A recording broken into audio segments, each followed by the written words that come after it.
borrow money. So he called me and asked me if I would buy his boots, $500. If I would buy his police boots, $500. Because he's trying to make up money to pay his medical bills.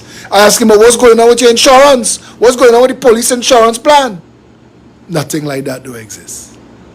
Our police officers have no medical insurance. Our police officers have zero medical plan. I called Gary Griffith. I said, tell me this officer lying to me. Tell me he's trying a smart thing. Gary said, nope. I tried to put one in place and the cabinet rejected.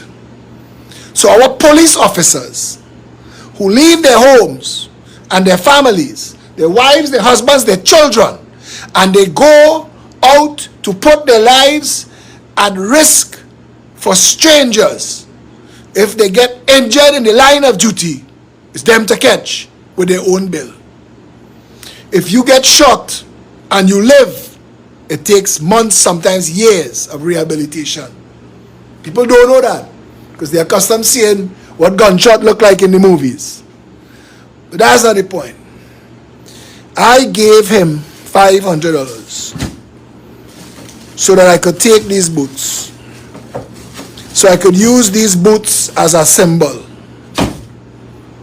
Trinidad and Tobago, that's a pair of a policeman boots who had to sell his boots to get $500 to help pay his medical bills. Now you tell me if any of that is right.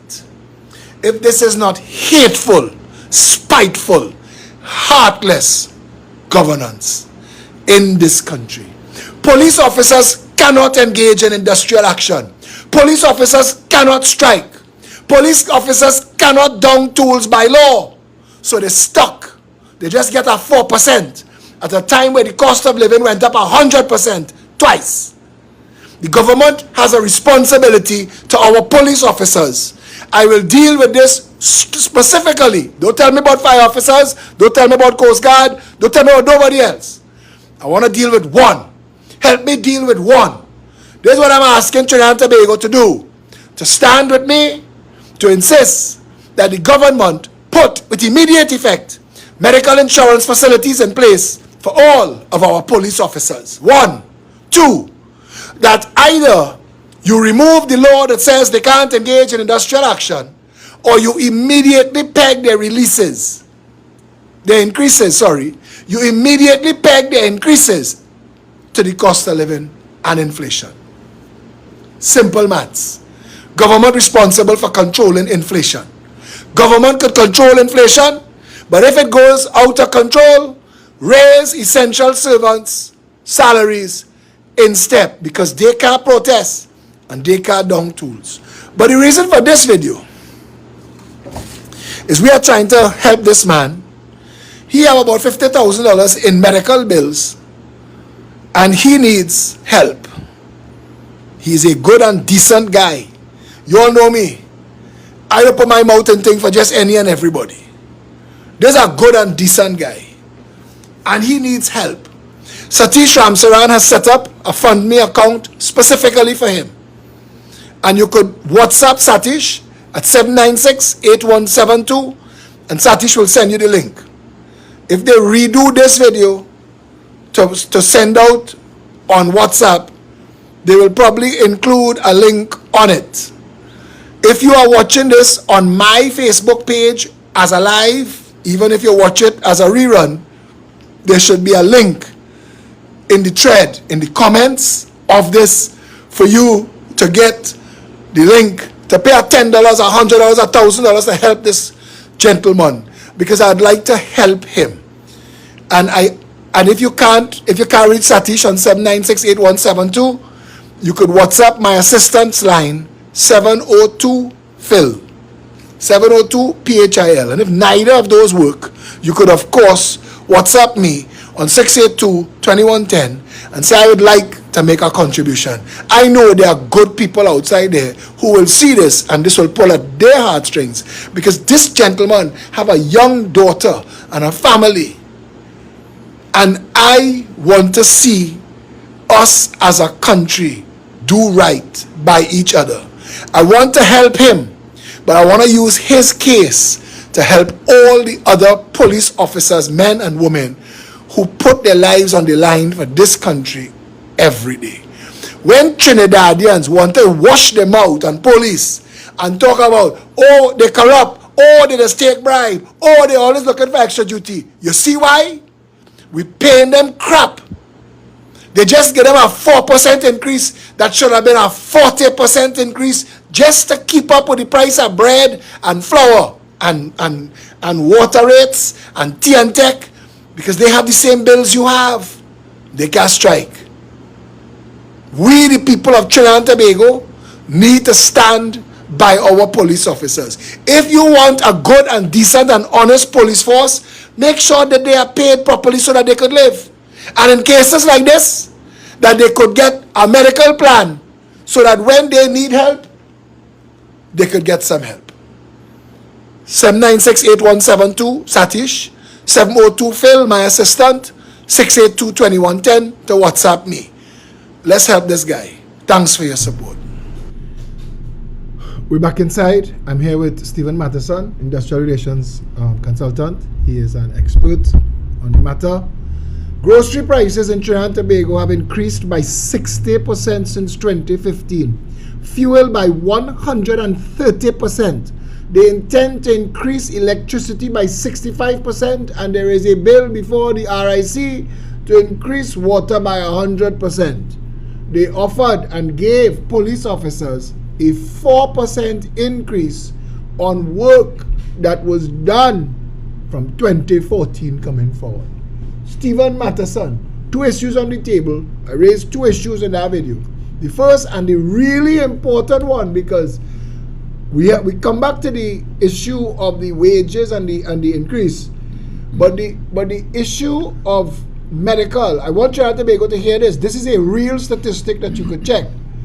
The number one cause of homelessness in America is a medical bill. Why don't our police officers have a proper medical insurance plan? Well, the answer to that is, I don't know. Usually those things are a product of the collective bargaining agreement, and the police service has a police service association, and that police service association is really responsible for negotiating on police officers' behalf terms and conditions and that kind of thing. Because while they are essential services workers, there are negotiations that take place within the rank and file, and it is not always only left up to the government or the leadership of the police service, but they have people representing them who could answer those questions on their behalf. So you say that medical insurance should be part of the bargaining process, the collective bargaining process. In most cases it is. Since that video came out, I have been approached by senior police officers who are trying to explain the system that exists to me about how officers access medical. There is something called the police hospital in the barracks, and I have also been told, now it's a funny situation, because I could have filled this room today with police officers who are willing to speak on this issue, but as you know, a lot of our essential workers and a lot of people in Trinidad and Tobago, a lot of people who work for the state in Trinidad and Tobago are gagged. They're not allowed to speak. So a very senior officer is today, we spoke this morning, because this was on Synergy TV with Stefan Reese this morning. Gary Griffith was the guest, and he again said that police officers have no medical plan. Now, this issue is a very serious issue, because police can't respond to an emergency and reach by the door and look inside and say, hey, you think they have asbestos in there?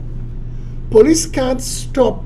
They are assaulted by, besides the violence of their job and the potential for massive violence and injury, the environmental consequences of some of the places they have to go. They don't get time to stop and turn on a meter to see what is the environment they're going into. We and the state have a responsibility to protect them as they age, the stresses of the job, that there should be a medical insurance card that a police officer could pull out at the closest public or private hospital and put it down on the counter and be attended to. Well, yeah. I mean, the thing is, police officers aren't the only essential workers in Trinidad and Tobago, and there are other essential workers like teachers, for instance. They have medical negotiated in their collective agreement. In some cases, I know for one, teachers are at the moment engaged in negotiation for that. And I always say that when collective bargaining time comes around, one of the things, instead of just looking for more increases, you can get those increases through benefits, and those benefits sometimes includes pension and medical and that kind of thing. So it is a combination of a number of things that police officers could avail of themselves of through negotiation, right? But I hear you and I agree with you that certain essential services workers need the government maybe should pay more cognizance to their well-being in terms of their health and safety. But the parliament does that for themselves. The government does that for themselves. They make sure that they are cared for, that they have all of their insurances in place and their tax breaks. They take care of themselves. And I want to say to you, so I want to segue from that to this. Because police officers, all right, now in my video I said, let's focus only on police officers. David, we taking calls? If you could run the number on a ticker tape on the screen, because use my phone, 682-2110, and we could have people who are essential workers especially call in and raise your issue, because I'm being bombarded. Fire, prisons, teachers, doctors, nurses, they are all suffering. And being garbage collectors, the people who work in the waste management industry and the landfills, these people are all suffering to make ends meet. Inflation and the cost of living has left them far behind. They are on 2013, 2014 salaries, and the cost of living, the cost of groceries in this country has gone up 60%. Those costs, we tracking groceries, we tracking fuel, we tracking electricity and water, but those costs has had an ancillary knock-on effect on school fees and on the price of books and insurance, personal insurance, everything. And the thing is, at the end of the day, I mean, if you don't have it in your collective agreement, you don't have it in your workplace, you don't have it, nobody's paying it, but you're getting a salary, sickness and thing is something that is going to come at some point in time. And the longer you wait to buy things like insurance and things, the more expensive it's going to get for you when you're ready to do it. So at some point in time, you still have to consider putting aside a little something for that, because the reality is they're not giving it. No, but you see, the reality is, and this is an issue. Now I'm gonna put this on the table. You could disassociate yourself from what I'm about to say, and I will be okay with that. But it seems that unions in this country no longer adequately represent the real needs of workers in Trinidad and I Tobago. see that all the time. I agree with you 100% on that. Negotiation in Trinidad and Tobago is really a fad. The thing is, on both sides, on the employer side and the union side, they seem not to understand the real value of negotiation. Is a rare thing for them. The thing is, you had to think, and what is important for workers, and for the employer, what is important for you? You want productivity, right? And workers want more security, more benefits. In some cases, more money. Well, let's negotiate. If I could get productivity for that, I'll give you that. Because if my workforce is healthy and happy, then I will get more productivity ultimately. Say it again. Right? Say that again. Say that again for the cheap seats. That is the it's most... not just the cheap seats, it's But the it's- union too. The union had to understand that too. So it's a give and take. And the problem is, which is why like places like Barbados a couple of years ago with the tripartite system, we does not understand that it's not about a rare thing. It's about common sense, negotiation. But when you said just now that productivity is key, you are negotiating, you on the other side. The workers are putting forward their collective requests. But you have to tailor those requests and peg it to productivity. Well, yeah, it's a scientific thing, and most of them don't even understand that. It's a scientific thing. We could work out our costs as an employer. Per pound, per inch, per mile. Everything. We could work And if we could work that out, then we must know. You must know that your salary is maybe about 8% or 9% or 10% of your cost. So you must know what you should be based on your profit margin, what you could afford to pay, how much more you could afford to pay, and what more you could demand. But those Because one of the things, for some reason in state enterprise, we seem not to negotiate for is productivity. And at the same time, people sometimes expect that as cost of living go up, they get more money and that kind of thing. But it's always something for something, and if you're getting more, you have to be willing to give more, to give something that commensurates with what you think you should be getting. And that is the responsibility of the trade union, as it is the responsibility of the employer or the government. Okay, but if the trade union has made itself redundant, but I'll tell you something.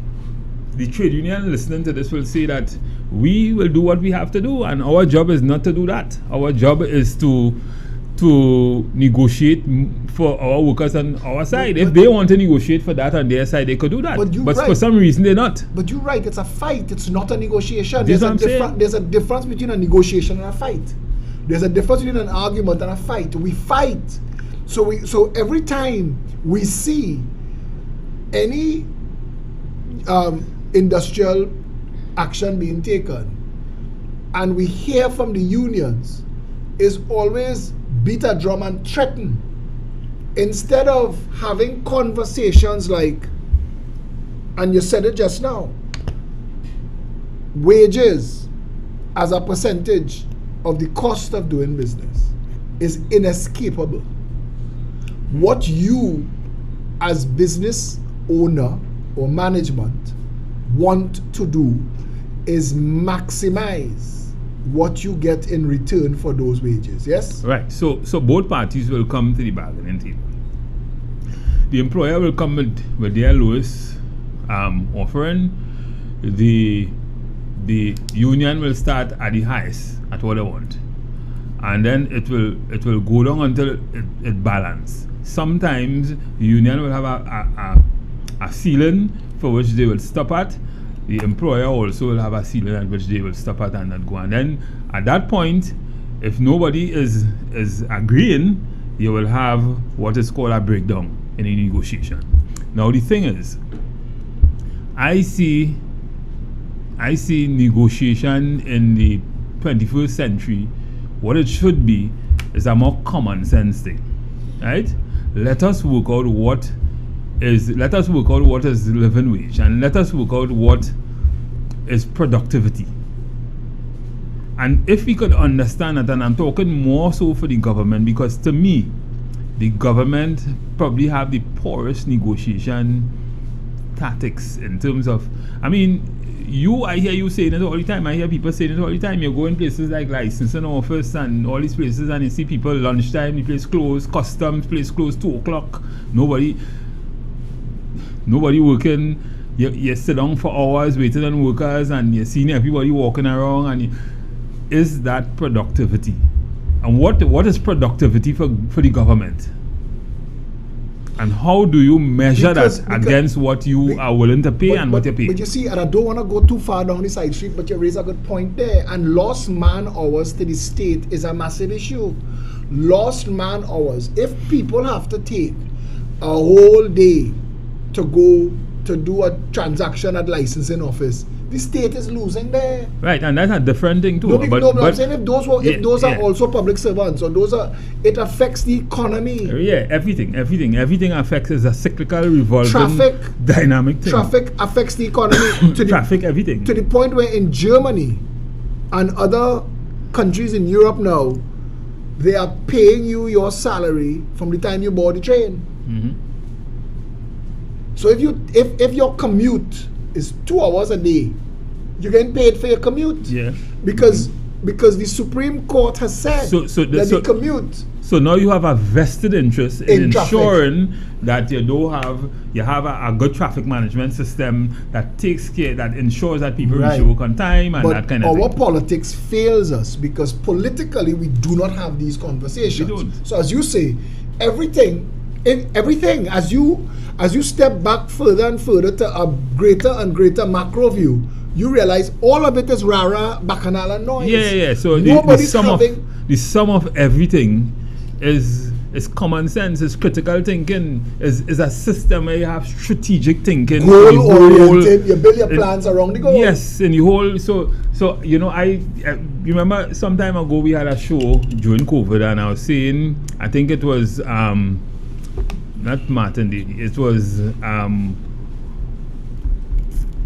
old PNM politician Montano, and I was saying that maybe we should start running the country like a business, and he was saying no, you can't run the country like a business. Well, he didn't understand what I meant by that. What I always say is that I like to think strategic, and if everything begins in a real solid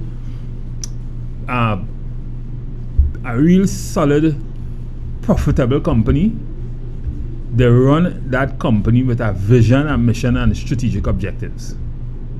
And I feel Trinidad and Tobago has never had a strategic plan. Never. Vision 20 wasn't that.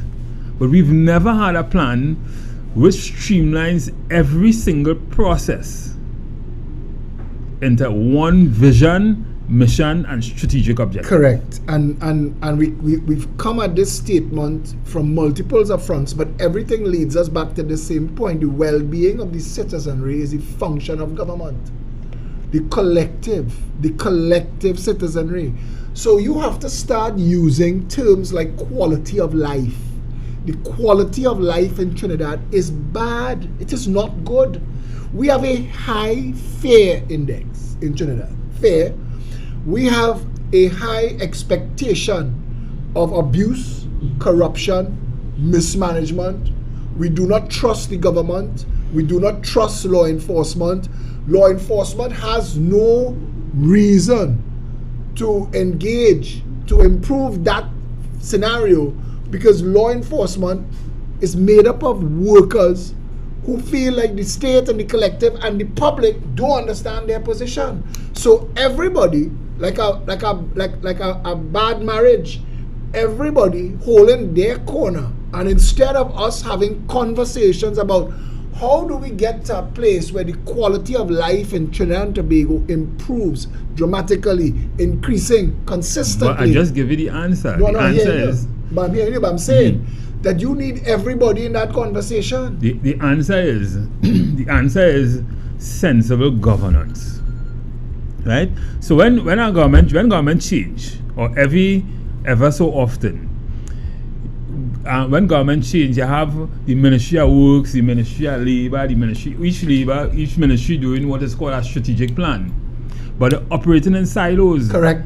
So the thing is, even the professionals, because I've sat on a couple of them, even the professionals who are doing it know that is nonsense. The reason is because it just can't work. It will not work when you take into consideration the bureaucracy that it has to go through for all the things. As a professional, you want to impute. So that's the conundrum. So we're all trapped by the same failure, and that's why we're failing. So the thing is, as I said, what we need is one plan, like real countries do, like Germany and all the other countries. One plan with a long-term vision, not a 5-year vision, a long-term vision as to where we were, like China, what we want to do down the road, where we want to be and get there, right? With one plan. That is what we need in I'll give you an example. Iceland used to import all of its oil and gas. All Iceland. Iceland is now the first country in the world that is 100% renewable energy. 100%. I was watching a documentary on that. As a goal, Iceland said, we set it as a goal to achieve by a deadline. Panama, pretty much Panama's only business is the Panama Canal. That is Panama's business. They are the most important waterway on the planet. That's how they earn their revenue. Panama anticipated when the shipping companies started to talk about increasing the size of the ships. Panama anticipated working with their deadlines. Panama engaged to double the size of the canal. The canal, yes. So they invested in doubling the size of the canal, and now that there are ships, and they are making about 10 times that now. Because shipping has gone up tremendously, all because of that is one of the reasons. Now that Iceland has 100% renewable energy, the importation of fossil fuels is no longer a line item in their budget. These are the important things that identify first world status. What does that mean? Ask Singapore, ask Dubai, look at Qatar. So we sit down and we just play on all these nice words and these buzzwords and all these buzzwords. What we're doing, and this is all these strategic objectives, and this is what we're doing. Listen, you know, long I hear about digitized economy in Trinidad. I was one of the first person who talked to before he became Prime Minister, sometime in 2012 or 2013, about a system where we are one card system, where we have a truly digitized system. And his exact words to me at that meeting that night was that will not happen because we wouldn't get support from the opposition. But look at this, you know. And the thing is, everything happens in Trinidad and Tobago in silos. So you're building an infrastructure, but it doesn't take into consideration. You still don't know who are the people that need it, because you have not been able to capture them in your data set, in your research, and your nothing. Continue, because I'm gonna make a point for you. We have how many RHAs we have in Trinidad and Tobago? You know, some time ago we were on the show, Selvon and I and a couple of us, we were talking about the amount of duplication we have in services, right? So you remember when we had Jude long time? Yep. You know, that still exists in a kind of way, right? But the people what Jude was set up for, URP was set up to do the same thing. Regional Corporation set up to do the same thing. CPEP now set up to do the same thing. And that is what you have right through government with everything. So you're just paying more money. You have all these different set of special purpose companies and that kind of thing. Set up to bypass the bureaucracy in the system. When really the 41 or they could sit down and fix that. I don't want to interrupt you, but you see, you're making points, and I'm making notes. If I could show the 41 or you could sit down. Watch this. And fix that. On RFET Avenue, a private company, Unicom, has been given the contract to fix the sidewalks. That institutionally, the city corporation, URP, CPEP, local government ministry or Ministry of Works all have the tools and the manpower and the funding to handle. And also that was the function of the Port of Spain City Corporation. Exactly. Why is it a private contract to Unicom? They will say that the corporation is not doing it. But if the corporation is not doing it, then why have a corporation? But on Chagrit Road, Mokorapo Road, the corporation's doing there. So maybe so why is this contract on RP? You know, I was looking at a video last night, strangely, with talking about Petrotrin and why Petrotrin was closed down by this Abood guy, and that is indicative of, you know, how government runs and the things they do and say to you, the lies they tell you sometimes when they feel you're not looking and thinking, and how it affects you down the road. Because nothing that gentleman was saying was not true. He was making a lot of sense. It is how government work in Trinidad and Tobago. Government works not for you, for the people who could give them kickbacks, who could give them more money in the pocket. Unfortunately, that is how it works. So everything they do, really, all the nice hairy-fairy ideas that you hear them come up with, in most cases, it have a man that they done earmark in the back there to put a couple millions in the pocket to do that, you know. David, take this information, right? This is to make a point, and I just went and I researched it again. So this is why it doesn't work. This is how it's set up to fail. There is a complete lack of communication to begin with. We have Trinidad is 5 regional health authorities. It is 9 police divisions. It is 41 constituencies. It is 15 regional corporations. That cannot create a seamless exchange of information focused on plan, measurables, deliverables, goals.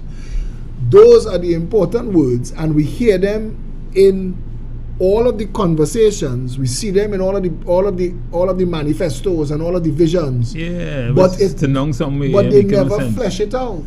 They never flesh it out. They never say that if you are going to build 110,000 houses because you have a demand for 10,000 houses, what is your timelines? What is your deliverables? And how does that money come back into the treasury? At what time do we come full circle and compensate for it? The Progressive Empowerment Party proposes to abolish the RHAs and the police 9 division model, and the regional corporations abolish that. Local government as a system that they're entrenching now does not work. And we propose the creation of something called the Constituency Board of Supervisors. And a Constituency Board of Supervisors in all 41 constituencies would do this job better, because all constituencies get budgeted at budget time. Yeah, well, Phillip. Let me just flesh this point, because if I leave it hanging, they're going to ask questions on the live. They get budgeted, all of this gets budgeted at budget time, but nobody knows how to track where that money going. But if you know that you have a Constituency Board of Supervisors for each constituency, so that each of the 41 constituencies run like a mini state, that they have a supervisor for public works, public utilities, health, education, and national security, that within that one they collect constituency, their own taxes, they pay their own salaries, they do everything, and they're responsible for the quality of life within the boundary, within the boundaries of that constituency. That is measurable. That is measurable, because if you know at budget time that you've been approved $800 million, and there is a breakdown of what that $800 million spend is for, where security and public utilities and public works and health and education is concerned, that is documented as part of a budget. A budget would no longer take 2 hours, it might take 4 days. But you in your constituency will have a better idea of what is to be spent in your constituency, what could be developed and delivered within the next 12 calendar months, so that you could know what roads, what bridges. Somebody just wrote me about the Orange Grove Bridge that being repaired 5 years now. You can't be repairing a bridge 5 years now. That's our reality. And I don't want to go too far from where we are. But you said it just now. All of these things are tied to the overall vision for your country. What is the goal for Trinidad and Tobago this year? A budget. And we spoke that at budget time. A budget is a document that gives you an idea of what the country is going to accomplish in the next 12 months. What are they going to spend money on in the next 12 months? How are they going to allocate resources in the next 12 months? But for what? Kind of thing.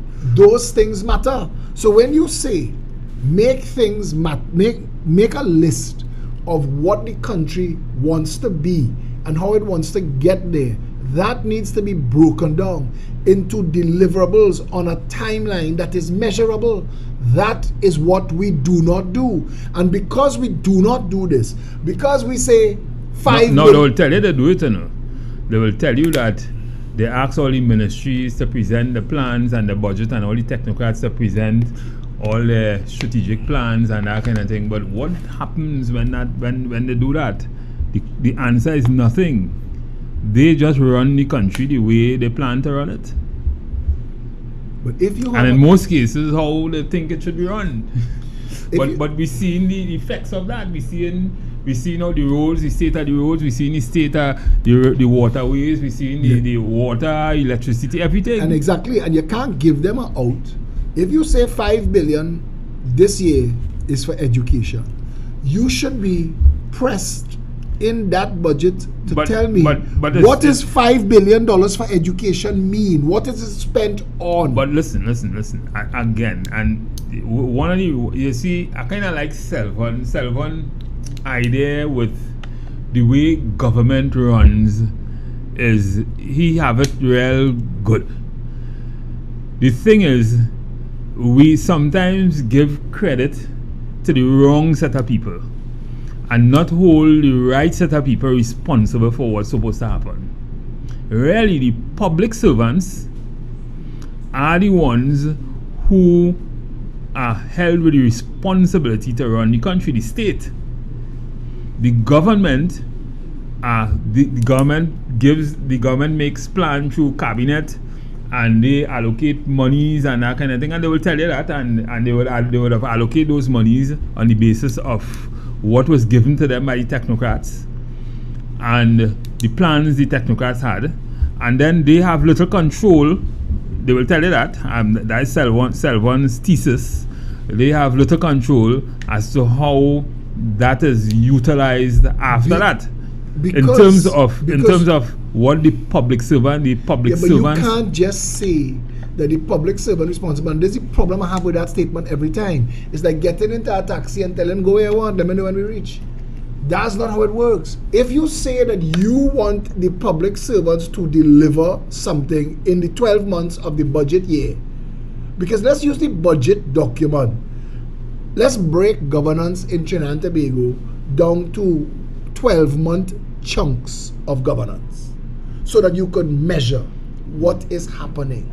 Because you end up with a government in office for 5 years and they come in there and they tell you water for all, and at the end of 5 years nothing happened. Because all along the way, and private sector management requires you to say, if you are going to switch out from metal pipes to plastic pipes, you have to tell me first month, first quarter, first month, second quarter, first month, third quarter, where should we be along the line of this plan? Yeah, because private sectors have boards of directors who you have to answer to, and you have to be able to say who have to say where the money coming from and how the money coming. 10% of the budget. Have you achieved 10% of the goal? You have to be able to measure that. Who in Trinidad and Tobago measures that? Come back to what we started talking about with the salaries. If groceries is 60% increase, then you have to realistically tell yourself, groceries went up, fuel went up 100 and something percent. So you have to tell yourself that 60% is your mark. That 60% is your mark. And if people have been working under those salaries since 2014 and groceries have gone up 60%, and you give people a 4% increase, what you've effectively done is given them a 56% pay cut. Their salaries, their real money in their pocket, could accomplish 56% less than it was doing in 2013.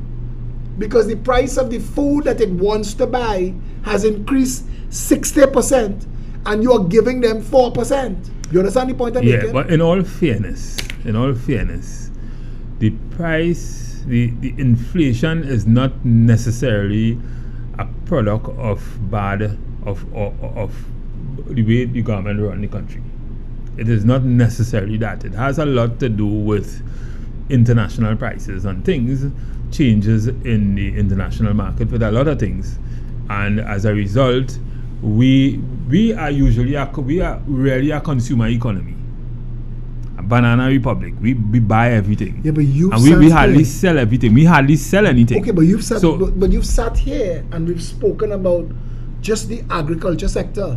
We've spoken about that enough times to show. So good. So one of our goals. So that's when you're making your list of goals: renewable energy, literacy, develop first world, food self-sufficient should be okay. So you can't say, good. but you can't just. But you just said. You just said it's not a function of how the government runs the country, but it's a function. Listen, all of these companies, Ernst and Young and them, these companies, they are paid handsomely to engage in modeling. What happens if this happens? What happens if that happens? And they're supposed to provide you with options for planning, so that you know that if so the government will call Ernest and Young, or they will call Stephen Matheson or somebody and tell them to give them a plan, but they don't use it. It makes no sense to them. It's like giving a pig. It's like giving a pig sponge cake. It doesn't work for them. They're not going to use it. They'll just spend money for it because they can't use it. I understand what you're saying, but I'm saying to you, the system does not allow them to use it. In your zeal to excuse the government, its responsibility. No, I'm not excusing them. You just said, and you're saying, and I agree with you, that there will be external factors, but it is government's job to anticipate. Now, I'm not saying earthquake, hurricane, pandemic. Fine. Earthquake, hurricane, pandemic. And for those who don't know, you're supposed to have a hurricane plan and an earthquake plan and a pandemic plan. You're supposed to, because your country's supposed to survive it. Not so? You are supposed to say, a storm is coming, put these things in place, trigger these, turn this on, mobilize this, turn this off, that sort of thing. That's a plan. You have to have plans. You can't be running like a headless chicken because a storm coming or because an earthquake hit. You have to have a response plan immediately to move forward. Okay, but Philip, you had to understand also that we don't live in a vacuum. We don't live in a pond by yourself, isolated from the world. If you look at what's happening globally, right, with weather patterns and that kind of thing, what we experiencing in Trinidad is like chalk and cheese to what happened in some other places right close to us. I just say. Yeah. So the thing is, while we are small country, one of the things I agree with you 100% on is that the kind of resources we had in Trinidad and Tobago, we shouldn't be having any kind of problems that we have in today, because we should have had a lot more in terms of infrastructure to deal with certain kind of things. But at the same time, it's not magic. And what is happening in most cases, is act of God. We have no control over it. I can't let you say that it is not magic for people to think that that is what I am suggesting. I am not suggesting. I want to ask you a question. I'm going to put a word on the table. I want you to tell me if you've ever heard this word before. The word is contingency. Yes. Contingency. Yes, contingency. So that you know that in planning, sometimes you plan for things that may come, but more for things that may come that or may not come. So you plan for contingencies. That's government's job, right? Plan for contingencies. If tomorrow all the taxi drivers strike, what's your contingency? What you're triggering, you have to have a response. You need to have a plan. You can't take a phone call and say, oh God, what are we going to do now? The purpose of the planning is to prepare. It's like the jokest thing I heard the other day, and I laugh. When they had the flood on the highway, and the government said they didn't open the bus chute because the police didn't tell them to open the bus chute. And I started to laugh because to me, the responsibility for the bus route is the Ministry of Works. Right? Right? Yeah. I've been reminded to remind the audience that on the 15th of December, this show will be a Citizens Union year in review. You're invited to sit on that panel with Felicia Holder, Ian Griffith, and myself, as well as you, and some people who have had some very incredible responses from the Citizens Union and rescues, and we want you to tune into that because it will explain to you a lot of the work that's going on, and it comes back to what we're saying. Because behind the scenes, Stephen, behind the scenes of all of it has to be an organization that is capable of managing it. You cannot be driving a boat in rough sea and not have a plan. You must know what you're doing. You mentioned the impact of global warming, but we've been talking global warming since the 90s. But for the most part, the countries, the more industrialized countries, will be countries that contributes most to the carbon footprint. And they are not going down that road. I'm just saying, and okay, and to a large extent, we talking global warming and climate change and what we're doing for it. This is not really global warming. This is El Nino, is a stalled ITCZ. We see these things. And the meteorological office could tell you they've had weather patterns like this in 1898. We have history we could look at. So we're supposed to be able to do preparation. We're supposed to be able to say, when you build the North-South Highway and you ask the Met Office, we are going to connect the south of the country to the north of the country. I want you to tell me what is the worst amount of rain we've ever had in this country causing a flood. Give me it by cubic volume so that I could double it again and create retention ponds. In the United States of America, and I know this for a fact because we're trying to get involved in a development there. When you propose to do a development and you're removing the ground cover, they work out for you that ground cover could absorb a certain amount of rain at its worst. Beyond that, it will be too much and it will flood.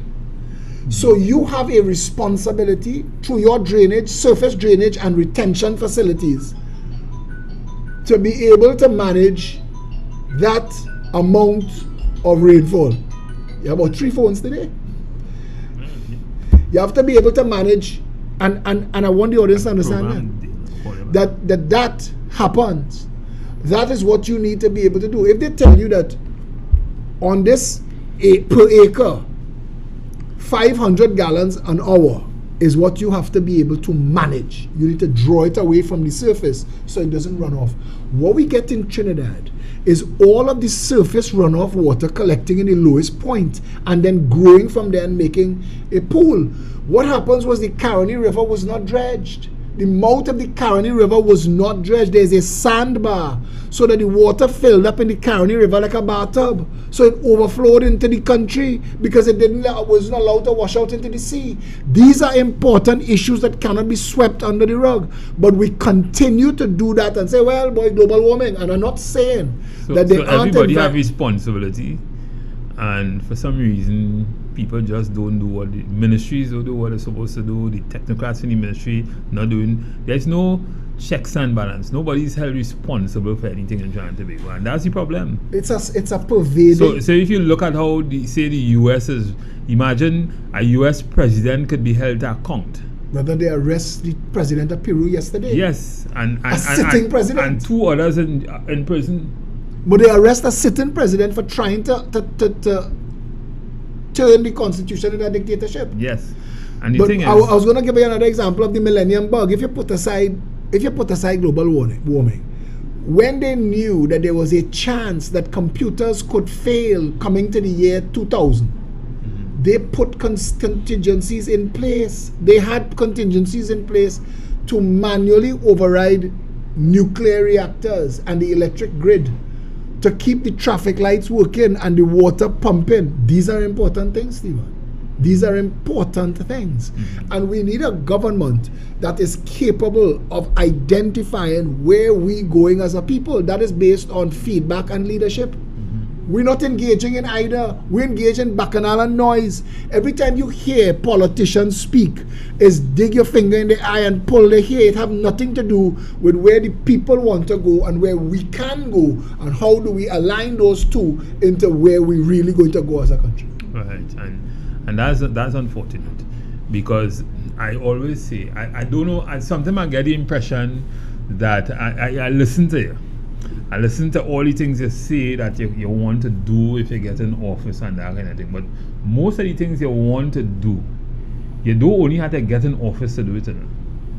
You have to get in office with a special majority to do it. Absolutely. Right? Absolutely. And in this climate, nobody again in office with a special majority just so. And I want to say, so the problem but that's up to is, Trinidadians though, eh? But yeah, that's up to Trinidadians have to decide if they want that vision, your vision. Yeah. If they want your vision for labor relations, let's put that on the table.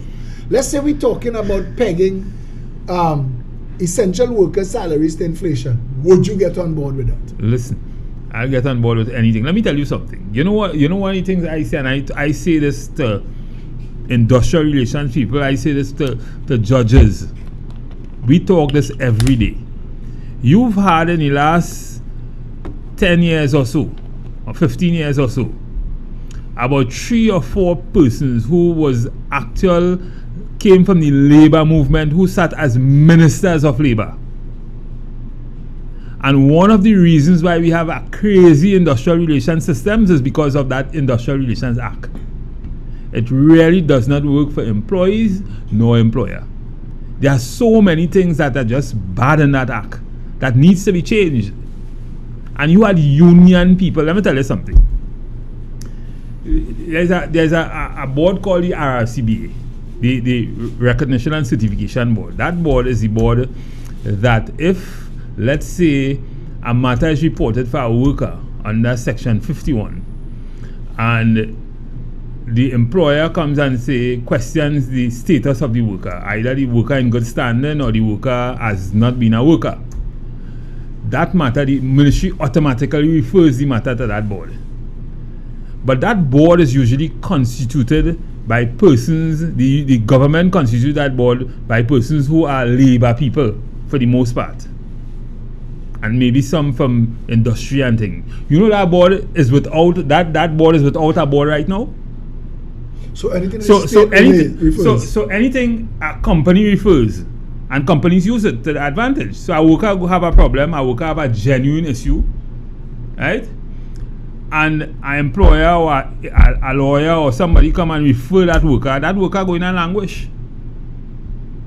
So though you telling me you have people who come out of the labor movement who sitting as minister of labor and that kind of thing. So they have nothing in industrial relations, in the industrial court like a habeas corpus. A judge cannot call it back from there. I don't know of but any. You could sue the state for that. Listen. If the state but that's just one. There are so many bad things about the act that doesn't work for the worker and doesn't work for the employer either. I want to say to you, if you speak to lawyers, senior lawyers, ex-directors of public prosecutions, even former judges, they will tell you that one of the things that Trinidad and Tobago desperately needs to do is overhaul its laws. Crazy. Our laws, plenty of our laws, if you challenge them, you'd have to rubbish them, especially in the current rubbish. Man getting locked up for obscene language. All kind of everybody use obscene language whole day, every day. Police, everybody. You locking up a man for obscene language. A police officer just messaged to say thank you to the team for they say without you all we have no voice. The association does nothing for us, and you could read this comment and say a police officer just messaged you. Thank you for your voice. I want to bring it back to that. Because I want to ask you, because essential workers like police officers, teachers, well, no, not teachers, police officers. Teachers are essential services. Nurses. Because they can't engage in industrial action. Shouldn't it then be the responsibility of the state to peg their increases to inflation? Because, and I'm saying this, even though you think otherwise, the people with the most power to manage inflation is the state. The state has the most power to manage inflation. I'll give you an example. We spoke about this. We have a wheat-based diet in Trinidad, but we don't grow wheat here. So somebody had to introduce wheat to Trinidad and convince all of the different races. You just be talking this. We talk this all the time. I know, but I'm just saying that, right? And the but, thing but is, using it as a point. Using it as a point, so that we could always come back to this, that something has to be done, and if you begin the process, you think it's a plan, boy? Why agriculture and thing is not on the giving the most allocation that I mean. What's the reason why you wouldn't see agriculture as a real important food? But it's greed. Food as a real important thing. Is it that you just want to continue the people who just spending all the foreign reserves out of to buy food and bring all kind of things in the country that killing your citizens and increasing your health bill and all that kind of thing? So you're not thinking? Good day, sir. I'm listening to your live at the moment, and I only hope that when you say police officer, I hope you highlight SRP too, because it is SRP has nothing. When I mean nothing, no benefits, as when the time is up to go home, no pension, no gratuity, nothing. They work just as Trinidad and Tobago police, but with nothing as Trinidad and Tobago police. Whether it be full-time SRP or part-time SRP. Now, if you read that SRP Act, that we have some laws now that allow contract workers that borders on slavery. The state tries to extract out of people desperate for employment the most onerous of terms, and you have no recourse, and they gag them, and they say you can't talk and you can't engage in industrial action. Right now, Solid Waste Management Company Limited is trying to penalize workers for speaking out under the conditions that they're working under. But the Solid Waste Management Company and the Beetham landfill is responsible for cancer and disease spikes in the Beetham and throughout the country. Trinidad is trying to quiet a pandemic of pancreatic and thyroid cancer in Trinidad and Tobago that is directly linked to heavy metals in soil and water and air. Our landfills are not engaged in. If the people in Scotland that Keith Rowley went to speak to in that environmental conference, you ask it? If they really knew what Trinidadians put up with, if you go and you do a water quality, air quality, or soil quality test within, say, a mile radius of the Beetham landfill, so EMA, all them people on the Beetham supposed to be EMA and OSHA exposed to cancer. All. When you go and meet people in Beetham, they have the saying in I'm telling you, right? But you go there and you see people and you think they're the 90s and the 100s, they're 45 and 50 years old. The environment is degrading them, teeth falling out their mouths. If you did a proper health sweep across the road from the Beetham dump, they shut the Beetham dump down. And Solid Waste Management Board knows this today. That if the EMA did a proper soil quality, but what the people in Goodwood Park don't know is that the same air and the same dust, you know, when they have a fire in Beetham, you smell it in Westmoreland. What they don't understand is the carcinogens is coming through the air to Westmoreland, and that when they drive past in their car on the road outside the Beetham, because everybody drives past the Beetham to come home, all the dust that collects on the car and the water on your wheels, you're taking it home into your gated community, and that you're putting your family at risk. That we, the people of Trinidad and Tobago, all of these things, police officers, prisons officers, I'm going to just tell you these things. Prisons officers write me and tell me, stab-proof vests expired, they can't get. That pair of boots you see that I do that video with, police not giving them boots. They have to go in all these little tactical stores and buy those boots, buy those kits. You could walk in and buy that boots, pair of boots. You don't have to be a police officer to buy it. They're not getting the equipment that they need to do the job, and they can't speak out, and they can't engage in industrial, and the Police Service Association is letting them down. What the government has realized is if you put your people to run these associations and these unions, you could corrupt the process from inside, because you know that these people can't evade the collective bargaining. They can't evade, they can't quit the union and start their own union. They're trapped. And it is unfair. Because the day police or other essential workers in this country reach the point where they can't take no more and they quit the job, what are we going to do? What are we going to do? What is happening to garbage workers, sanitation workers in Trinidad and Tobago is criminal. Criminal. Ronald Milford should be before a parliamentary subcommittee to answer for the working conditions. OSHA and EMA should have to go and do proper measurements, but we forget these things. So when a man get a heart attack and had to beg me for help and help me raise funds so he could pay his bills, I have police officers, senior police officers messaging me to tell me about the ways and means that you could get help out. It shouldn't be a help out. You are in a very dangerous job. You should be protected by the conditions, by your job, by your employer. Precisely. If the unions and the associations that's supposed to bargain for these people are not representing them, what action could be taken to fix that?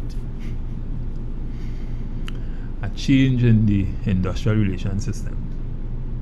So it still go back to that parliament. Yeah, and a change in the act. It's still going back to that parliament. Mm-hmm. But I said that deadbeat ministers are labor who come from, I don't know where they come from, and don't even understand that that is a critical element of your economy, labor. If you don't fix that, then what you will have is chaos, bacchanal, and confusion. Is this really a law-abiding country? Are we really governed by laws? And I'm saying this, I know that we have laws for the small man, but do we really have laws? Because that should trigger, in developed countries and first world countries, conundrums like those would trigger responses and government would step in. I want to segue to the divers in Paria that's going on now. What we're learning, and today the supervisor down at Paria said it is Colin Piper that said do not mount a rescue, the Coast Guard handling it. The Coast Guard was given a different instruction. The Coast Guard was told do not let anybody into the pipe. So they are lying to the state, to the country, to the people. But listen, that is so much a negligence. I mean, that's so much a loss. But you see, the thing is, to me, that whole thing was a real conjure on the people of Trinidad and Tobago. Because you see, once you do what you did with that commission of inquiry, there's little you could do in terms of bringing people to justice, in terms of charging people, in terms of putting people before the court and that kind of thing. So really and truly, that was just a way, in my opinion, to quiet this whole thing and kill this whole thing, make this thing die a natural death, like everything else they do with commission of inquiries. Well, I want to tell you this, right? A commission of inquiry is a tool in and of itself. At the end of the inquiry, recommendations are made. Okay. The responsibility. Let's see what happens with this. The responsibility is for the prosecutorial arm of the state, the Director of Public Prosecutions, to take action. There are other organizations of state. So all that rich data information that come out, you think they could use that in court? Absolutely. Absolutely. They now have grounds. What you're trying to say? This is a statute bad thing. No. This damages their ability to take other action. Listen, I think we're wasting time with that. Oh, that could have been easily investigated by safety experts, and we could let the chips fall where they may. Who was responsible in companies? There are companies every day. Companies, the OSH agency put companies in court every day. In Trinidad? For less than that, yeah. Every day, I consult for some of these companies. I know. This is bordering on criminal action. But criminal, who you saying? When but that was criminal action. Apart from all the negligence and the thought and that kind of thing that that emanates from that. When they're talking about what could have potentially caused the incident or accident, my point remains, there was a responsibility. Did they find out what caused it? They're saying that some diaphragm was moved that created the delta P, and that caused them to be sucked into the pipe. I don't know if that is true. That is what I have heard. I do not know if that is true.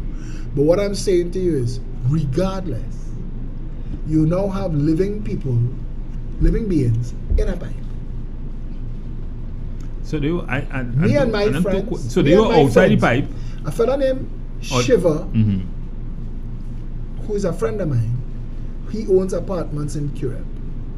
Shiva called me to say his cat had kittens, and one of the kittens crawled into the cable pipe under the meter box and went underground. And we went there, and I did a live video, and people came from far and wide, and we, using chisels and hilties, we broke the ground and carefully cut the pipe to expose the cable. TNTech saw my video and they came to make sure that we wouldn't put ourselves in danger, and created a place for the kitten to come out. This was for human beings. They thought 5 people were inside there dead. When Christopher Boudram came out and said, the next man behind me, he right there, go for him. That should have been an instant. We were down in Paria. If we didn't have those 40 hours of video, there may not have been all of this, because they would have been able to lie and say that, because they've said things that our video proved was a lie. So how close you all were to where the actual incident took place? No, we were on land. We were in Parias Kappa. Oh. We weren't out at sea by the pipe. Oh, so it was but everything that had to happen had to start there. Mm-hmm. So everything came back to there. All of the information came back to there. And the most incredible information that we got was that the Coast Guard was being cited as the authority that said a rescue couldn't be mounted, when we know for certain the Coast Guard never went in the water. So the Coast Guard did not know. The management of Paria is citing as an authority people who never went to the scene of the accident. Scapegoats. So the Coast Guard was told, block anybody from trying. And then the people who would have been responsible for trying were told, you all stand down, Coast Guard gonna handle it. This was a definite... I wonder if that was deliberate. But it sounded like it was deliberate.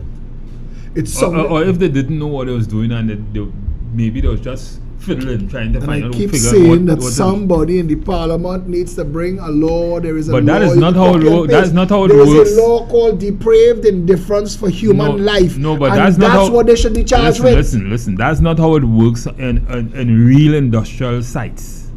Because real industrial sites, everything you do, every time you go out and see, everything is planned and simulated. In real companies, it's planned and simulated. You know exactly what has to be done. If X happen, you know where Y, Z, and everything is strategic, how it is supposed to happen, and that kind of thing. In real companies, and you know who's key? And that is planned. And you know who's key to the plan? A fellow called the safety officer. Yeah. The safety officer is the man that says, use that door, don't use that door. And before you use this door, tape off that door. There's a plan for everything. So everybody will know where they are. That there's a valve there's a valve that could start up the engine, lock the valve. The valve is locked, right? So they have these toolkit sessions. They call it that, where they're handing over one shift, handing over. Yeah, that's what's happened. So this is what I'm trying to figure out what happened there. And even if I mean, we at Commission of Inquiry, listen, that's supposed to be simple. In a real system where it's organized. Where you organize, you know everything is. What is supposed to happen when this happen, what is supposed to happen when this happen. The safety officer was supposed to be questioned. The safety officer was supposed to be questioned. Who in your organization is responsible for a rescue in case of an accident? And where was he? Jim. Bring Jim to me. Bring Jim. Jim had to tell you, boss, I was ready to mount my rescue, but Piper said no. Bring Piper to me. That's where we were supposed to be. There were companies there. There was a company called Subsea that was training at the Leash Mountain Rescue. Plus, these boys were all divers. This man's children were Michael and Nicholas Kerban are divers. Ronald Ramuta, who came and pulled Christopher Boudram out of the pipe, he was ready to go back. They were ready to lead a team. They got one man out, so they knew. All the thing they're talking about scuba gear and miss me with that nonsense. If you not mounting the rescue, get out the way and let somebody else try. Stephen, they talk about and they gave this clown road about a video to say, look, something blocking the pipe. You know, they could have cut off that piece of pipe in 10 minutes and let it fall to the sea and expose the bottom of the pipe. That's all they needed to do. You didn't have to, if you say it's 4 stories down, go all the way to the bottom of the 4 stories and cut off where you could. So now it's less than 4 stories, you're entering the pipe right there, you're pulling out divers.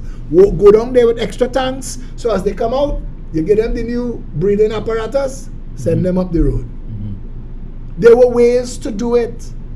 I watch professionals. I watch a man, Suratan, he came there, he spoke on the video. He said he was responsible for Petrotrin's pipes, these pipes for 30 years. He said not only did we never have an accident like this, but we had plans in place for if we did. Where were those plans? Yeah, real companies. I mean, if you go places like Texas and then you see how they do it, real companies have plans for down to at the last minute what you do. They have a plan. If something happens, people get paid big money for that. Big money for contingency. But that's what I'm saying to you. I'm saying that to you in that before you go in the water to start to work, they've outlined the whole play-by-play, how it starts and how it ends. And there's a relay of people with responsibilities. So what happened then? Where is all of that information? Why didn't the police take Mr. Piper's phone? Because if they could say, if they say it doesn't have that, then somebody had to get locked up. But exactly. Somebody had lost then people still working there and being paid by the shots. And being paid by government. Nobody had gone home yet. The arsonist in charge of the fire scene still. Boy, listen, China is really a banana republic. Where you hit this year, accidents in a real company like that happen and people are home yet. You use the word accident. Imagine an accident take place on the highway and the fire truck reach and say, wait, and we still paying you wait, before we start to take them out in the car, let's find out how this accident occurred first. That's what the Commission of Inquiry is saying. That's madness. Or we want to take them out of the vehicle, but we need a permit sign. Do you know that they had to wait for a permit to rescue? So that is to wait until some ministry opened the next day or something for that to happen. But that's what was going on. But the board was meeting since Saturday morning. The board was and the management. I was calling them. I got through to the board, you know. In some of my this happened on Friday. Friday. Right. Well, they had to wait for Monday for somewhere to open to get a permit. You know, you're laughing, eh? They had to wait for Monday for if it somewhere to wasn't open so to get tragic, that if it wasn't so tragic, but Trinidad and Tobago, I want you to understand this. All of the information, we're getting good, salient information out of the inquiry, and I'm happy for that. But what Stephen Matteson just said is an absolute fact. That this didn't require all of this. It required, at the point of the incident, there should have been a rescue. If there was not a rescue, why? And who was responsible? Those are the important. Yeah, that's where you start. First you start with what his safety plan was for this. Stephen, a man said, why it didn't happen. A man who worked in Paris said LMCS was withholding information, but that is crap because I was broadcasting live. I had called Keith Rowley, Faris Al-Rawi. I had called people, all manner of people, to tell them about this going on, and they did not respond. and they did not respond. Police come for you. That is true talk. That is the truth of the matter. That there were people who had a responsibility. Stuart Young was there 12 o'clock Saturday morning. Stuart Young was there, and he promised to remove all the stops. But that was another lie. That was another lie. So all that time the man was alive still, because they was down there for how many days they said they was alive for? The men were alive. The men were alive until Sunday. The men were alive for the 72 hours. That's unfortunate. And that's the truth. And that's the sad reality. So when Stuart Young and them was down there, in half an hour they could have go down and cut that pipe, and them men could have come out still. Well, you didn't need to cut the pipe, eh? I mean, you could have sent divers So down didn't the have pipe. a way to flush all the pipe. The pipers are you, underwater. Two risers connected underwater, right? 200 feet or something like that. 400 feet. So you could have sent men in from both sides. I watch in, I think it's Chile. But it's like a greasy pole inside there, I understand. It's But plenty all oil you're and doing things. is sending people down with harnesses that Right. you could pull them back. Yeah. So they grab and they say, pull me up. And you pulling somebody out with you. Yeah, for real. When we got that GoPro footage, it wasn't people tangled up inside of there. It was people who were inside there talking. They were alive in the pipe. That's what Bodram came up to say. That Kerban helped me out the pipe. He right there. So they swam up to the top, or they climb up to pull themselves up or something. They got out. They worked their way out of the pipe. And that could not have been easy. Yeah, but that would be a hard, that would That's be a 4 massive, stories. That's a massive undertaking. That's a massive undertaking. But the reality that faces us today is that those people are But they had tanks and thing on them, or there was just an air pockets. I don't understand something I'm missing. How they got in there and without tanks and that kind of thing. the family that have all the information. One of the nights we were by the Red House, and the owner of LMCS and his wife, they came. But nobody want to talk yet. And I think this commission of inquiry is just a big stall. Yeah, this commission, I tell you, this commission of inquiry is a fad. They didn't want anybody to be Fad. able. This is just a way to damper, to kill that whole thing, boy. Trinidadians is forgetting. Trinidad, listen, let me tell you what's going to happen in the next 2 years. You see, next year, the end of next year, it will not be like it is this year. People will be happy. Serious? Yeah, This is people your will be happy. prediction? Yeah, I'm a prediction. Miss boy. Cleo? The next election, the next year is election. Right? The next year is election, boy. People, listen, a man, when I was a little boy, a man sing a song, I think it was Penguin. I never forget that song, you know. But it's so, that song actually epitomizes what happens with government in Trinidad and Tobago for election. Doggy look a bone, doggy look a bone. You remember that song, boy? Right now, they're plucking out all your feathers. You're bleeding. You bring back that song. Right? You're bleeding. Right? And you see next year, coming to the end of the year, niceness. I want to tell you For the something. man who does vote. All kind of thing. You happy, all kind of thing. All kind of niceness. Foreign companies who are based in Trinidad, international first world Why companies, you think they put off local government elections? because they're afraid to lose. Right? Because they're afraid to lose. When And they start to run money and do things, they will call our elections. Because Trinidadians, like the fowl, the whose feather they pull out, all the feathers, you're running, you're crying, you're making a certain noise now. But you know something? Next year they're going to throw real corn for you. And you're coming. And they're putting you on the leash and they're pulling you all about Trinidad. You're talking all about Trinidad with your red jersey and your yellow jersey. I want to tell you this. They don't have enough corn. They don't have enough corn? Will you feel you could win an election? I In Trinidad? think With the mentality of Trinidadians?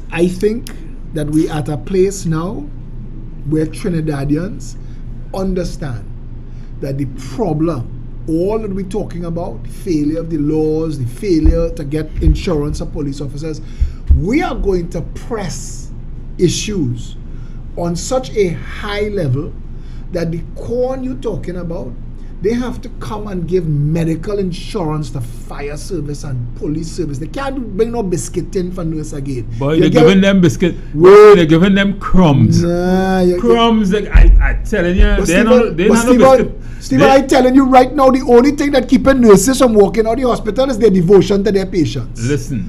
They will quit that job today. They know that they could get on a plane tomorrow and get a 5 times the salary in New York City. How much are they going to do that? Brother, hear what, man. Let me tell you something. You understand the psychology you of Trinidadians yet? You mustn't do that.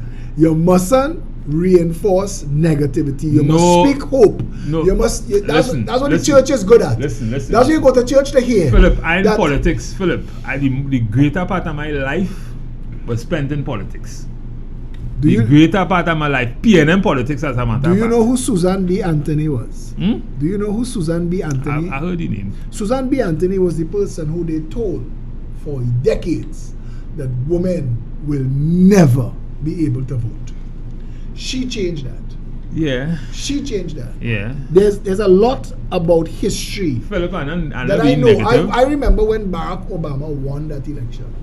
I watched the camera focus on Jesse Jackson, who was just crying. Yeah, because, I mean, people didn't know, as the strongest politician of African descent in America, how hard that road was that he cut for Barack to win. And I hear you when you say that things have been the way they are in this country for 60 years. And I could easily be as frustrated, and I could easily be demoralized and say Trinidadians really make some stupid decisions. But I want to tell you, it's different now. You see, they don't have enough corn to go and put foundation under all the roads, and all the roads collapsing. They don't have enough corn to fix all the drains, and the whole place flooding, and it's going to get worse. They don't need that amount of corn. They don't have enough corn. Just to get the illusion, brother, of it. You can't give the illusion to bamboo that they place dry, that all that they lost, they didn't lose it. I'm saying to you, the reason they didn't have a local government is that the PNM knows that they've lost. That the only reason Keith Rowley is still the leader of that party is because it is controlled by people who have Keith Rowley on a leash. You see, the bacchanal, that the media that is controlled by those same people want you to believe that Rowley and Padarat fighting, and that's the conversation. That's not the conversation. They don't like social media. They don't like Facebook. They don't like TikTok. They don't like WhatsApp. They don't like Phillip Alexander and all the other people who bring in the information in public space constantly. They vex right now that people know that police officers, who people think is PNM till they're dead, they didn't want people to know that they treat police so bad, or that they treat firemen so bad. They didn't want them to know. They didn't want them to know that the board that they put to run what used to be Petrotrin, destroying it. That Piper and his band are responsible for the deaths of people. Trinidadians are not going to forget that. You didn't move him. You didn't move him. You shut down Petrotrin to cover for your partner with the fake oil. They're not going to forget that. And they have nothing they could do to stop that conversation. They don't have enough corn. And with every single day, it's getting worse in this country. Look at a whole bad sink for heritage. You ever hear the saying, when thing again say even wet brown paper could cut you? That is what's going on with this government. What Trinidadians have to do now is to stand up. You don't have to wait till 2025 for them to bring out their corn. The whole country could stand together right now and say, you know what? That's it. We want a proper country now, or fire yourself. And that is the work that I do, and I will continue to do. I admire you 100% for what you do. I really do admire you. But sometimes I get the impression that you're really pissing anyone. As I said, Jesse Jackson. There's a guy in America, Ralph Nader. You know that name. It is because of him that they have safety rules for the manufacture of vehicles in America. And because they have safety rules for the manufacture of vehicles in America, for Toyota and all the other companies to supply into America, they had to adopt the same safety rules. So it became global safety rules. But it started with one man, Ralph Nader. And I want to say this, that I could be deluding myself that Trinidadians could wake up and realize, wait, now this race politics is not working. It's bigger than that. But bigger than that. It, of course it's bigger than that. It's but a mafia. It's an absolute mafia. It's an absolute mafia. But what is empowering the mafia are two groups in society. What is The people who vote in race, and the people who thinking that voting doesn't help. Those two groups are who empowers that mafia. And if people decide, I don't care what the neighbor on the right and the neighbor on the left doing, I voting and I voting for change. And if everybody put aside race and apathy, we'll get it. Yeah, I have people like you. I have people like you that if I say, right, we in office, Stephen Matterson, come back with a report, fix the whole industrial relations, the court, everything. What do we need to do? So we tell Trinidad, in 6 months you have a report, we convene the stakeholders, we're going forward.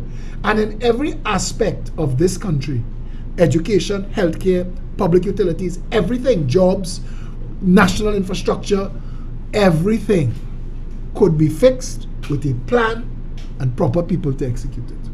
And I know that you know that. Yeah, it could be fixed, but we have to understand the construct, and we have to understand the nature of the bureaucracy, and we have to understand the nature of the constitution, and when that's the construct I'm talking about, you have to understand all of that. And once you understand that, you'll understand what has to be done to fix it. The thing is, the mafia, and I'm not talking about any particular group of people, the people who benefits from all the ills, all the things that are not going right in the society, for whatever reason, they include people like me and you too, they don't want it to fix. And all we need so is the 1.4 million. You might think that mafia is somebody from down Westmoreland, or no, that mafia might be a man working URP. And he getting a little kakada. But he's part of that mafia because he feels. Okay, so you're talking about a culture of wrongdoing. Yes, that's what I'm talking about. That's different than the mafia. The mafia real, and they have a plan for everything. They have a plan for the port, and they have a plan for Wassa. So they run these. They make sure that they use. They are the mafia at the higher level. They use politicians to destroy. I want to tell you, our port services in Trinidad and Tobago should be doing $10-15 billion in profit a year. We lose $1 billion a year. Why? Because the government wants it so. The government wants it like that. When we talk about our constituency board of supervisors and having the constituencies run as independent little states, that 41 little states, you think Unicom, Terrace de Alsing, Wife and Laban could come and get a contract to do Arapita Avenue? Only companies within the constituency should be able to get work within the constituency. And only workers from the constituency, not Venezuelans, not Chinese, not Nigerians, people from the constituency who live in the constituency. So the money will move through the economy. Everybody will have a chance at a better life. That's the next thing for this government. For some reason, they don't understand. That's something that beaten me all the time. You see, and it stems, I always say that, it stems from that statement the Prime Minister make. It ricocheted. It says something, because when you listen to what he says, what he said about rich people getting richer, it is exactly what they're doing. Because when you give poor people money, well, not poor people, when you give public servants and more, and the man on the ground more money, you see what's going on for Christmas right now, nothing happening. You even see lights. I was in a Price Mart accidentally on Black Friday. On Black Friday. Wait, no. I was there for the Black Friday. And I was just there to get, I can't remember what I was there to get, but I was there, I think it was dog food. But I was in Price Mart, and then I realized, wait, now it's Black Friday. Let me get out of here before the crowds. Did not know crowd? Nobody. Yeah, I was in Price Mart sometime last week. And I realized, how the place so scanty. Normally Price Mart will have a lot of people around this time. Mountain was dead. Mountain. So what I'm saying is, I mean, people waking up, people, you know, I don't want you conserving, you're spending less something, but the thing is, that is not what makes an economy revolve. What makes an economy revolve is spending. Absolutely. When you give a big company a $10 million contract, they're paying workers and banking the profit. When you give that $10 million contract to 10 small contractors, that each of those millions of dollars getting spent within the community and making a difference in plenty people's lives. That's what this is why. So when Kim Rowley told that nonsense, there's nothing wrong with the rich getting richer. Yeah, that Reagan and Thatcher kind of trickle down economics. I mean that is long time thing. That works long time rich and poor thing. Say, let the fat cats eat at the top, and what fall off the table you will eat. What we want and what we propose is a country where everybody gets to eat at the table. And how you do that is by making sure that you judge the performance of the economy by how the poor are doing. It is that matrix that is most important. How the poor are doing is what will turn the economy around. If you move the working poor from $17 an hour to $20 an hour in real wages, and I'm not talking about a minimum wage, and if you attack the cost of living from two sides, if you attack the cost of living from the price point, because this $10 billion that they say that TNTech owing, they have to write that off. They can't put that on the taxpayers. And this generating company that owned by the partners, that's not our debt. Work your business out. National Gas Company is a front for the hole in the ground that taking out the gas that I own. Stop privatizing things and pocketing the money and banking it in Liechtenstein and London and Luxembourg. We want our companies back. Our natural gas that runs our turbines, it's free. It bubbles out the ground so much that we used to burn it. We used to flare it in Petrotrin. The natural gas should be free. We should be at 100%. That should be our goal, 100% renewables. Do you know that the biggest Honeywell is the biggest wind farm manufacturer in the world? Honeywell approached two governments in this country and left Trinidad because of corruption. Honeywell approached to do on our east coast, Manzanilla, Mayara to Toko, wind farms in the sea. And that would have generated free electricity for Trinidad and Tobago and give them the ability to sell electricity up the islands. Trinidadians do not understand that life in Trinidad is hard because the government wanted so. Hadco, Amco, Massey and all the food importers don't want you growing food. They don't want the market selling mango $5 for $1 again, but you could get it back $5 for $1. If we plant 250,000 breadfruit trees in Chagaramas, we able to feed everybody in this country. And breadfruit flour processing could be a thing because wheat flour is taste added. Plenty people don't know it's the same corn that they extrude to make dog food, they extrude to make corn flakes, they extrude to make corn curls. One sweet, one salty, and one for the dog. It's the same raw material. And you could flavor breadfruit flour to taste exactly because they're doing that with cassava flour now. We could fix all of it. We could fix all of it. The solution to our flooding is the solution to our drought. Capture, hold, treat, distribute. Capture the water in the constituency falling in. That would prevent the flooding.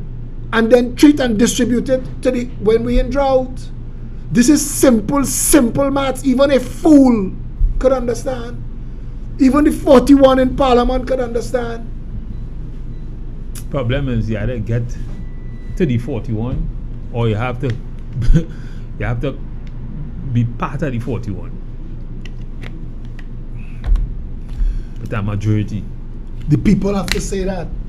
The people have to say that they want education for their children, because if we could do prestige education in Fatima and Holy Name and Presentation College, we could do it in Mokorapo and Tranquility and everywhere else. We could, because it is the same Ministry of Education, it's supposed to be the same curriculum, it's supposed to be the same teachers training college, training them teachers, it's supposed to be the same funding. So tell me what's going on between Fatima and Mokorapo. They are across from each other. Explain to me why one failing and one is a prestige school. Trinidadians have to understand that there is a double standard and an uneven play field with generating management and workers. And that's not the function of government. Government's job is to create and hope an opportunity for everybody and let the market take care of itself. So once you start to put your hand on the scale on the market, then everything will go haywire. 90,000 acres of land, fertile farmland available to us. 30,000 farmers looking for land to farm. And we not food self-sufficient as yet. They in government since what, 7 years now? 7 years. Kamla come to office tell us about she bundled bhaji and bodi, but she ain't plant no bhaji and bodi while she was there. Trinidadians have to understand that it is the same people that financing both. Same people that financing both. You see that statement they make there? That is so, can you read it? The same people that financing both. And you have them, you given here and they given here, same time. But you have the power to make all the difference. You have the power to make it work. You have the power, because when we tell you the money that being spent on national security could be spent making housing, first time homeowners, zero deposit, zero interest, up to $1.5 million interest free. So that even minimum wage earners right now, husband and wife, you could be living in $1 million house, paying $500 a month mortgage. That's possible. That's doable. Where that money coming from? Stop the theft. Stop the corruption. Finance at the level of the constituency. Make sure that it is accountable. The Auditor General, what's their job? The Solicitor General, what's their job? We're spending money on nonsense. Right now, the biggest racket in this country is legal briefs. People becoming multi-millionaires on legal briefs. Win case, you get paid. Lose case, you get paid. Come back and fight the same case 3 times and get paid. That is racket and bacchanal. And lawyers don't want to talk about it because lawyers stand up there with a plate and their hand open. Feed me too. Not all. Not all is good. Not all, but Trinidadians need to stand up. Trinidadians, you cannot tell yourself that the responsibility is not yours. Because whether you voted or you didn't vote, you put that in office. And you have the power by your finger to change that. We have options. We have real political options. People who have demonstrated the knowledge to fix it, have shown the time and the commitment to fix it, have hit the road. Vernon de Lima on the phone with me last time we talked. He said, yeah, now Phillip will fix it. We outside there. I tell him, I say, we in Maruga one weekend, the next weekend, the sun rise on me in St. Madeleine Pond, we cleaning up lilies that blocking the surface of the water. We've been out there, so we've proven, and now I'm getting messages saying, brother, all of a sudden I seen my MP. I never seen my MP before. MP want to come and fix too. Well, when you ever seen when just before Rainfly died, there's grow wings. The thing is, what that means is that they start preparing already. I'm sure they don't get the attack in Bali's house. They start preparing as soon as this election thing's done. They're going to start to prepare for local government elections. What election? They lost. Keith Rowley ran against himself and lost. He got less people to come out in Diego Martin West this time than the last time. You tell, I am hearing about people getting $600 on a food card to come out and vote, and you only get 9,000 people. Every day the media put a different number, like they was finding people hiding. I wasn't even following. How much car I get? Beats me. Who cared? Nobody expected it to be anything. It was a distinction without a difference. The PNM went. So about 3 or 4 days for the election for 9,000 people. For 9,000 people. India has put 1.4 billion people to vote in 24 hours, but we, PNM, America has voted almost 200. World's largest democracy. People.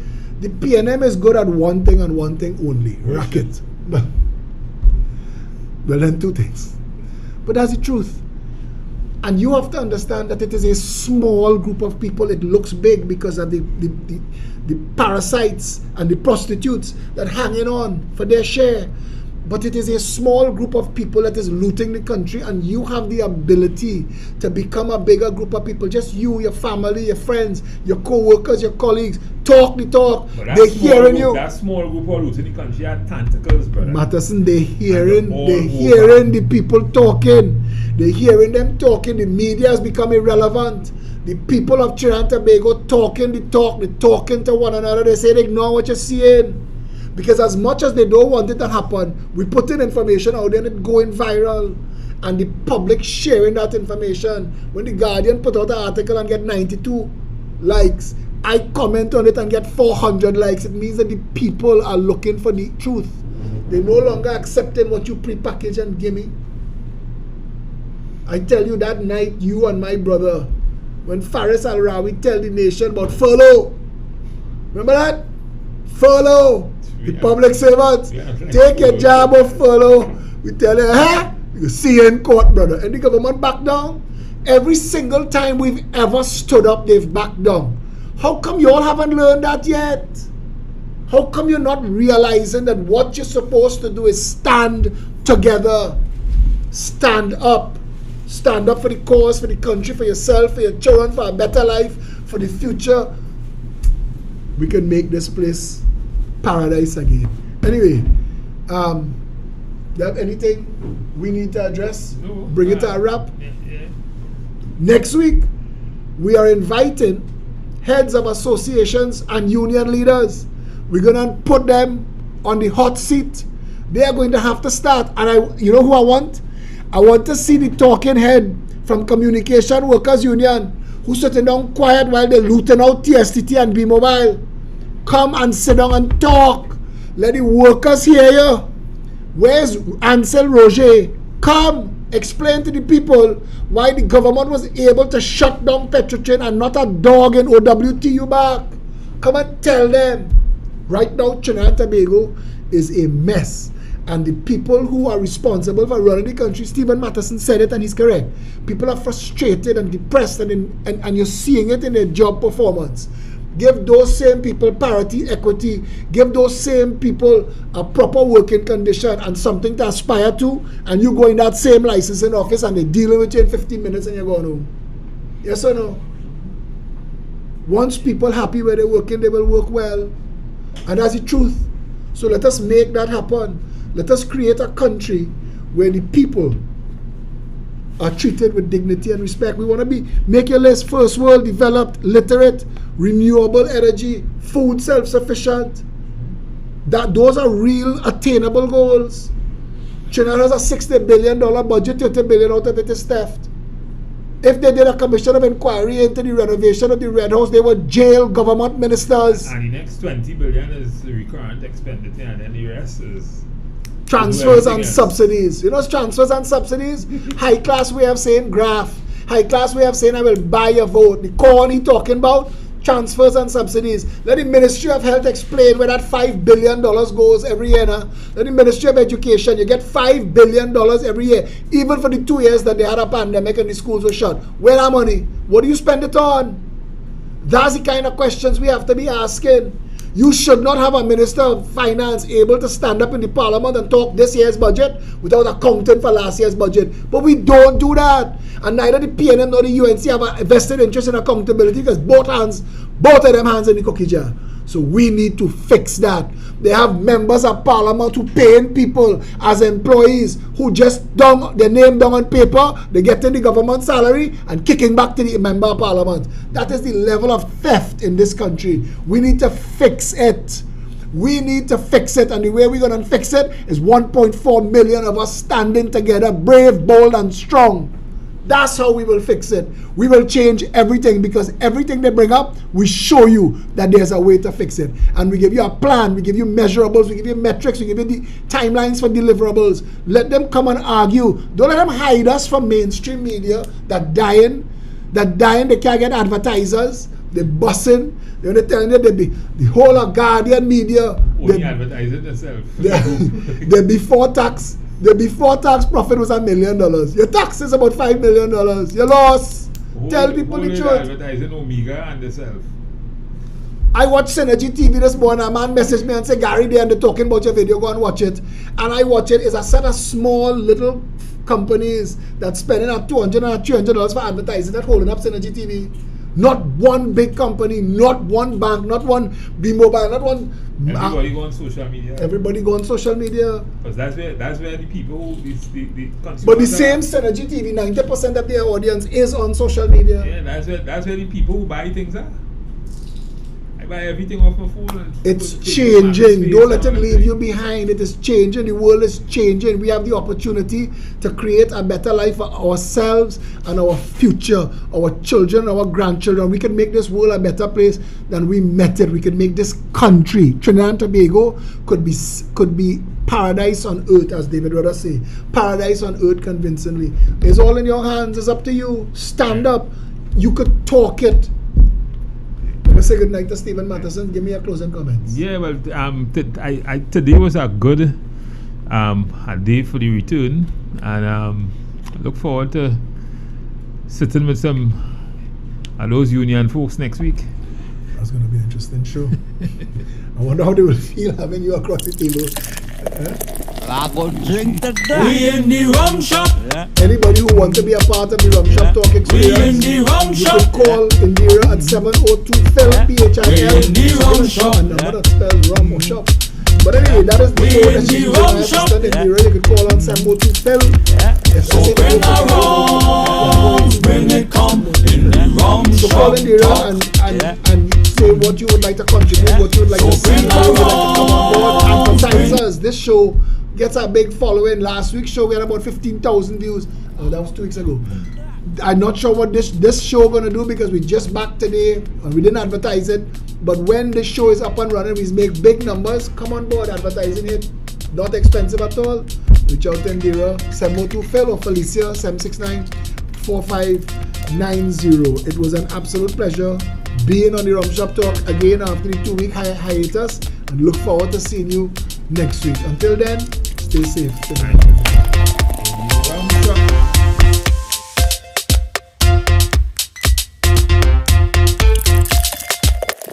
I go drink the We in the rum shop. Yeah. We in the rum shop. Yeah. We in the rum shop. Yeah. We in the rum shop. Yeah.